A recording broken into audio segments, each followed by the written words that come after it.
प्यारे बच्चों बच्चों आज का वीडियो खासकर क्लास 8 के बच्चों के लिए है। मैं ज्योग्राफी के चैप्टर 1 से, जिसका नाम है रिसोर्सेस एंड डेवलपमेंट, इस चैप्टर से मैं क्वेश्चन और इनसाइड क्वेश्चन और आंसर यहाँ पर लिखा हूँ, क्योंकि बहुत से बच्चे चाहते हैं कि एक्सरसाइज क्वेश्चन के अलावा चैप्टर के अंदर से कुछ क्वेश्चन बनाया जाए और उसका आंसर यदि मिल जाए तो अच्छा रहता है। तो मैं ये सोचकर, बच्चों की समस्याओं को सोचकर मैं सोचा कि क्लास 8 के बच्चों के लिए ज्योग्राफी से चैप्टर 1 से मैं इनसाइड क्वेश्चन आंसर बनाया हूँ और all the question answers are very important for exam point of view. तो बच्चे यहाँ देखो, पहला क्वेश्चन है, what are the most important gifts of nature available on the earth? What are the most important gifts of nature available on the earth? The answer is air, water, land, soils and vegetation. Right? Question number 2. What are natural resources? You have to write the definition of natural resources. All the gifts of nature available on the earth and we use them to fulfill our needs are called natural resources. I would like to repeat once again. All the gifts of nature available on the earth and we use them to fulfill our needs, they are called natural resources. Right? Question number 3. Question number 3 है, how is possible to develop resources? How is possible to develop resources? Answer is, resources are developed only with the help of human skills and appropriate technology. Answer is, resources are developed only with the help of human skills and appropriate technology. Right? Now, question number 4. Question number 4, where are pygmies found? Where are pygmies found? The answer is in African countries. In African countries.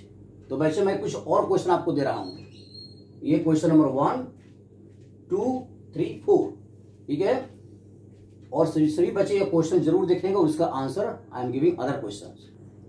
बच्चों, next question है question number 5, why human civilisations flourished along the river valleys in the ancient times? Why human civilisations flourished में से विकसित हुआ along the river valleys in ancient time, पुराने समय में, प्राचीन समय में नदी किनारे, ठीक है, नदी किनारे अधिक ह्यूमन सिविलाइजेशन कैसे विकसित हुआ? ठीक, तो क्यों ह्यूमन सिविलाइजेशन फ्लोरिश्ड? मानव सभ्यता का विकास जो है नदी किनारे अधिक हुआ। क्यों? In order to use rivers water. Human civilisation से used rivers water to irrigate fields during cropping, यानी फसलों की खेती करने के लिए वे रिवर वाटर का यूज करना चाहते थे और यूज करते थे, इरिगेट करने, they were irrigating crops.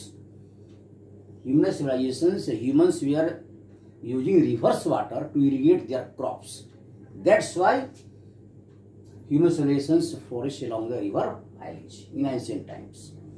Question number 6, what problems create due to over irrigation? यदि ओवर इरिगेशन किया जाए, आवश्यकता से अधिक यदि इरिगेट किया जाए, पानी दिया जाए फसलों को, तो उसका परिणाम क्या होगा? कौन सी समस्या उत्पन्न हो जाएगी? तो इसका आंसर है वाटर लॉगिंग। पानी एकत्रित, एक जगह पानी इकट्ठा हो जाना अधिक मात्रा में, तो water logging and soil erosion, मिट्टी का कटाव भी होता है। Due to over irrigation water accumulates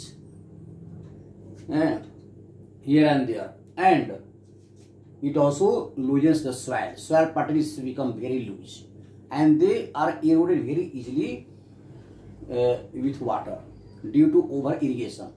अधिक पानी किसान देते हैं तो क्या हुआ? पानी की मात्रा अधिक देने से सोयल पार्टिकल्स लूज हो जाते हैं, इतना लूज हो जाते हैं कि पानी के साथ अनवांटेड जगह पर बहकर चले जाते हैं। तो water logging and soil erosion, the problems create due to over irrigation that make the soil infertile. जब सॉइल इरोजन लीक हो जाएगा, ऊपर की सॉइल बह जाती है, नीचे की सॉइल इनफर्टाइल सॉइल आती है, तो this is the problem. Question number 7, why USA is termed I developed nation? USA तो हम डेवलप कंट्री क्यों कहते हैं? तो ऐसे डेवलप का तो बहुत से कारण, there are so many reasons है which make any country developed. लेकिन यहाँ पर आपको ब्रीफ में इसका आंसर देना है, क्योंकि ये क्वेश्चन एक या 2 मार्क्स का आएगा, 1 और 2 मार्क्स। तो why USA term as develop country, develop nation? The USA economically self sufficient, यानी आत्मनिर्भर है, आर्थिक रूप से आत्मनिर्भर, एंड टेक्नोलॉजिकली एडवांस्ड, तकनीक के क्षेत्र में, प्रौद्योगिकी के क्षेत्र में वह काफी एडवांस्ड है, काफी विकसित है, और आर्थिक रूप से भी वह आत्मनिर्भर है। तो आत्मनिर्भरता, आर्थिक रूप से आत्मनिर्भरता और प्रौद्योगिकी क्षेत्र में काफी एडवांस होने के कारण उसे क्या बोलता है? यूएसए जो है वह एक डेवलप कंट्री है, right. Next question, question number 8, which type of resources have the capacity to reproduce and regenerate?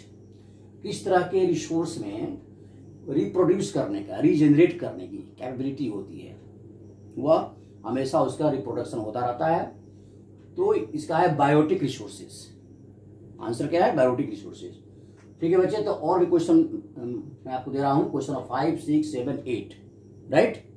ये क्वेश्चन नंबर 8 है, 8 तक आप इसका आंसर लिखिए, सभी क्वेश्चन याद कर लीजिए, फिर मैं और दे रहा हूं, ठीक है। All the questions are very important, right बच्चों।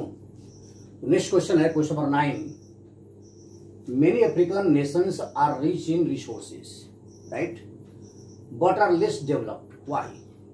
बहुत से अफ्रीकन कंट्री में रिसोर्स भरमार पड़ा हुआ है, लेकिन फिर भी अफ्रीकन कंट्री, अफ्रीका जो है आज भी डेवलप्ड कंटिनेंट नहीं है, वहाँ के प्राय सभी कंट्री डेवलप्ड नहीं है। क्यों? तो this is because in most countries people are unskilled, people are unskilled in many country of Africa, they are illiterate and technically less developed.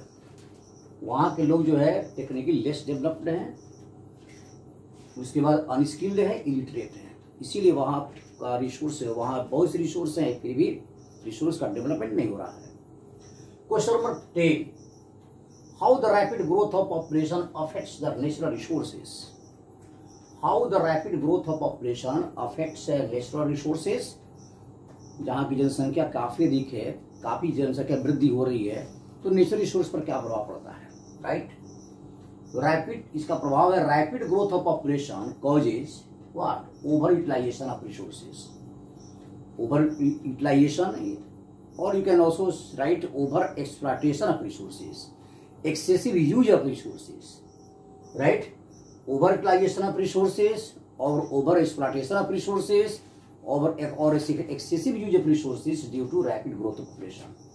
This has led drastic depletion, depletion क्या होता है? खत्म होना, resource कम पड़ जाते हैं, खत्म होते रहते हैं, and degradation of natural resources, उसकी क्वालिटी भी घट जाती है, रिसोर्स की क्वालिटी, रिसोर्स की मात्रा घटती रहती है। क्यों? क्योंकि पॉपुलेशन हमेशा बढ़ता रहता है। तो बच्चे ये 10 क्वेश्चन मैं लिखा हूँ, ये 10 क्वेश्चन और उसका आंसर इनसाइड क्वेश्चन है, इनसाइड क्वेश्चन आंसर आप जरूर याद कर लीजिएगा। और मैं ऐसा करता हूँ जो बच्चे याद कर लेंगे एग्जाम में उनका अच्छा नंबर, क्योंकि एग्जाम पॉइंट ऑफ व्यू से all the questions are very important. ठीक है बच्चे, thank you very much, right.